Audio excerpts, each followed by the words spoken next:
Hello, welcome to my channel. ဒီနေ့ကတော့ Bio Sky Hotel ရဲ့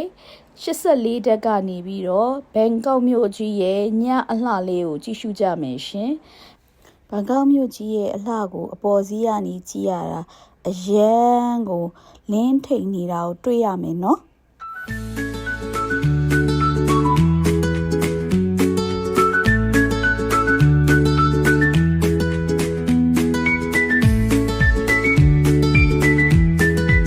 ညီမတင်ဆက်မှုလေးကိုသဘောကျရဲဆိုညီမရဲ့ channel လေးကို subscribe လုပ်ပေးပါနော်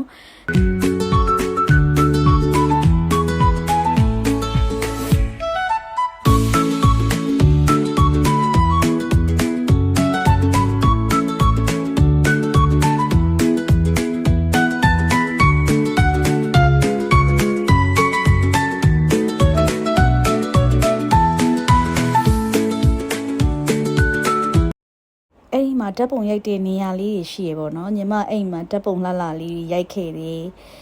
ပြီးရင်တော့ဝါဒီပေါ့နော်ညီမတို့အဲ့ဒီဟိုတယ်ထဲမှာပဲညီမတို့ဘူဖေးလက်မှတ်ကိုဝယ်ထားတယ်အဲဘူဖေးကိုသွားရောက်သုံးဆောင်ပါတယ်ရှင်ကြည့်ရှုပေးတဲ့အရောက်စီတိုင်းကိုကျေးဇူးအများကြီးတင်ပါတယ်ရှင်